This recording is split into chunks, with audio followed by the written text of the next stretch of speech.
Hello વિદ્યાર્થી મિત્રો, આપ સૌનું આપની યુટ્યુબ ચેનલ પર હાર્દિક સ્વાગત છે. તો આજે હું તમારા માટે લઈને આવી ગઈ છું ધોરણ 4 વિષય પર્યાવરણ એકમ 2 કાંતિકાનનું સંપૂર્ણ સોલ્યુશન. તે પહેલાં તમે જો એકમ 1નો વિડીયો ન જોયો હોય તો તે જરૂરથી જોઈ લેજો અને આપણી ચેનલને લાઇક, શેર અને સબસ્ક્રાઈબ જરૂરથી કરી દેજો. તો ચાલો આપણે આનું સોલ્યુશન મેળવીએ. તો અહીં આપણું પ્રકરણ 2 કાંતિકાન, તેમાં આપણને પહેલું આપ્યું છે મારા કાન કોને મળ્યા છે. તો અહીં આપણને કંઈક એક એક્ટિવિટી આપી છે કે શું આ પ્રાણીઓ રમૂજી લાગે છે. કલાકારે પ્રાણીઓના માથા ઉપર કાન ખોટા દોર્યા છે. નીચે આપેલી ખાલી જગ્યામાં પ્રાણીઓના સાચા કાન કયા પ્રાણી પર છે તે જણાવો. તો અહીં આપણને એક બાજુ પ્રાણી આપ્યું છે અને બીજી બાજુ કાન આપ્યા છે. તો સૌપ્રથમ આપણે જે આ ચિત્રમાં જોઈ શકીએ છીએ કે જે હાથી છે એના કાન જીરાફ પર છે, સસલું તેના જીરાફ પર છે, ઉંદર તો હરણ, જીરાફ, હાથી, કૂતરો, સસલું, ભેંસ તો કૂતરો અને હરણ તો ભેંસ. તો આપણે આ પ્રમાણે તેને લખી શકીએ છીએ. તો એના પછી હવે આપણે આપ્યું છે કે કાંતિકાન. જુદા જુદા પ્રાણીઓને જુદા જુદા પ્રકારના કાન હોય છે. નીચે આપેલા પ્રાણીઓમાંથી કયા પ્રાણીના કાન તમે જોઈ શકો છો, કયા પ્રાણીના કાન તમે જોઈ શકતા નથી અને નીચે આપેલા કોષ્ટકમાં લખવાનું છે. તો અહીં આપણને કેટલાક પ્રાણીઓ આપ્યા છે: હરણ, દેડકો, માછલી, કીડી, કાગડો, ભૂંડ, જીરાફ, બિલાડી, વાઘ, ચકલી, ભેંસ, સાપ, ગરોળી, બતક, હાથી અને વાંદરો. તો ચાલો આપણે લખીએ કે પ્રાણીઓ કે જેના કાન આપણે જોઈ શકીએ છીએ. તો આપણે હરણના કાન જોઈ શકીએ, બિલાડીના પણ કાન જોઈ શકીએ, ભેંસ, વાંદરો, જીરાફ, વાઘ, હાથી અને ભૂંડ આ તમામના આપણે કાન જોઈ શકીએ છીએ. અને આપણે જેના કાન નથી જોઈ શકતા એવા પ્રાણીઓ છે દેડકો, કીડી, ચકલી, ગરોળી, માછલી, કાગડો, સાપ અને બતક કે જેના આપણે કાન નથી જોઈ શકતા.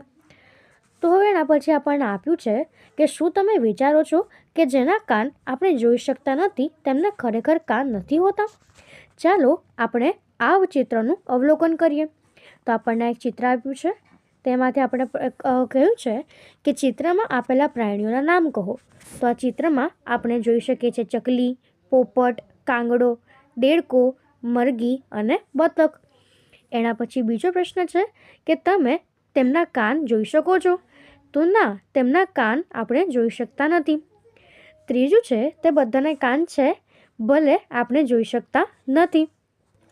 તો હવે એના પછી છે કે બીજા એવા પ્રાણીઓ શોધો કે જેના કાન આપણે જોઈ શકતા નથી અને તેના નામ લખો.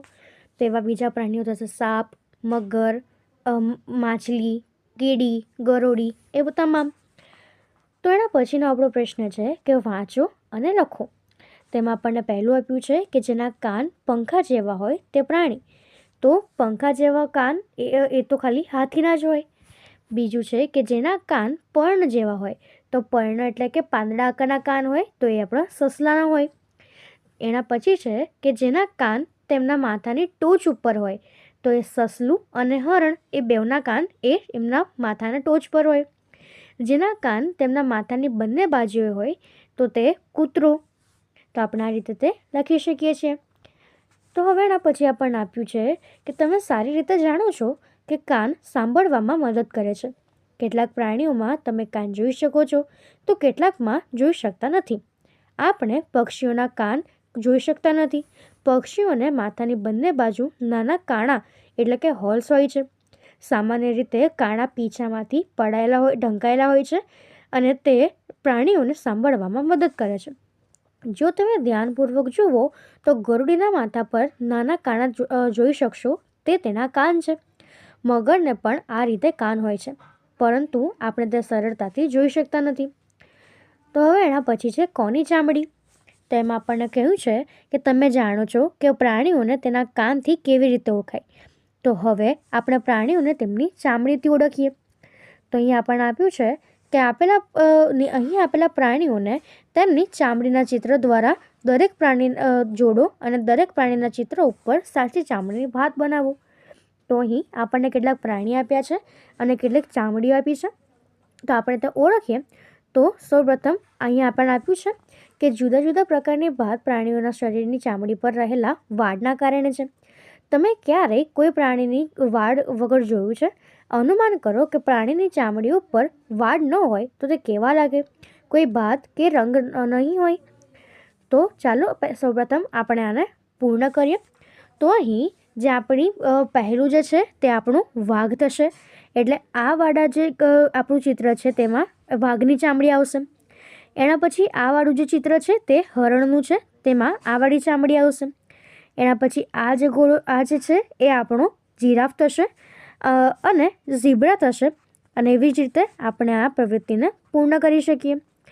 તો હવે એના પછી આપણને આપ્યું છે કે નીચે આપેલા કોષ્ટકમાં પ્રાણીઓના નામની સાથે તેના દેખાવના આધારે ખાનામાં ટીક કરો. તો અહીં આપણને એક ખાનામાં આપ્યું છે પ્રાણી. કાન દેખાતા હોય, કાન ન દેખાતા હોય, ચામડી પર વાળ હોય અને ચામડી પર પીંછા હોય.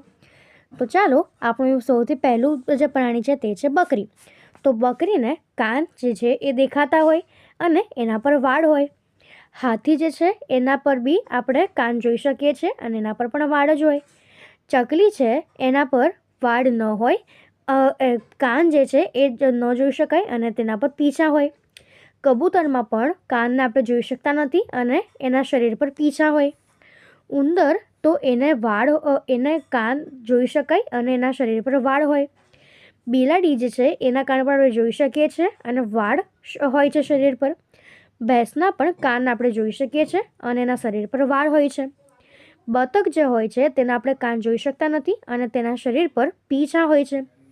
દેડકાના કાન આપણે જોઈ શકીએ છીએ અને એને શરીર પર વાળ હોય છે.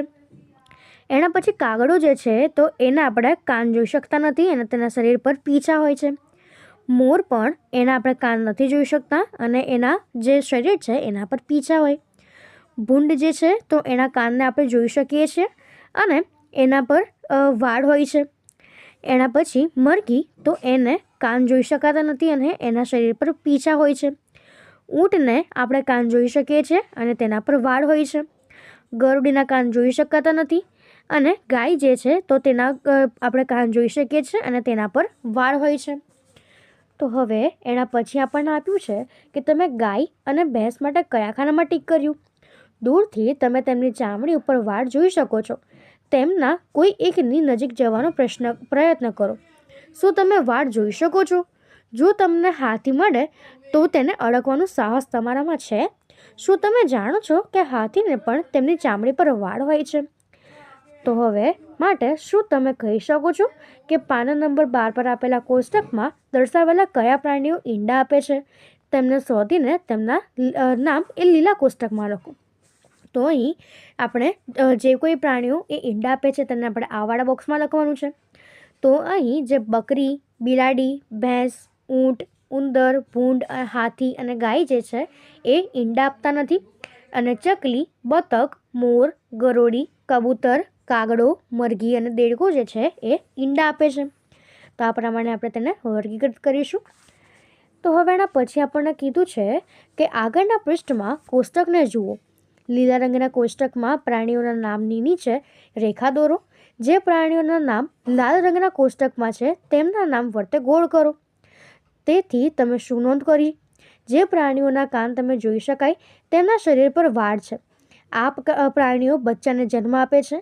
જે પ્રાણીઓની બહારની બાજુના કાન નથી તેમના શરીર પર વાળ નથી અને તેઓ ઈંડા મૂકે છે. તો એના પરથી આપણે કહી શકીએ કે કાનને બદલે મીંડું તે મૂકે ઈંડું.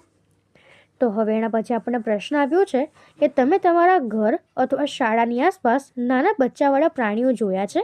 તેના નામ લખો. તો તેનો જવાબ થશે હા, મેં બિલાડી અને કૂતરાને જોયા છે. બીજો પ્રશ્ન છે તમે ક્યારેક કોઈ પ્રાણી પાળ્યું છે? તમે કયા કયા પાલતુ પ્રાણી વિશે જાણો છો? તો હા, મેં કૂતરાને પાળ્યું છે. અમે ગાય, ભેંસ, બકરી, કૂતરો, બિલાડી વગેરે વિશે જાણીએ છીએ. તો એના પછી હવે આપણો પ્રશ્ન છે કે તમે જોયેલા કે પાળેલા પ્રાણી વિશે માહિતી મૂકો. તેમાં આપણને પહેલો પ્રશ્ન આપ્યો છે કે તે કયું પ્રાણી છે? તેનો જવાબ થશે કે તે પ્રાણી ગાય છે. તેને કોઈ નામ આપવામાં આવ્યું છે? તે પશુ છે કે પછી પક્ષી? હા, તેને મેં કંકુ નામ આપ્યું છે અને તે પશુ છે. તેને એ નામ કોણે આપ્યું?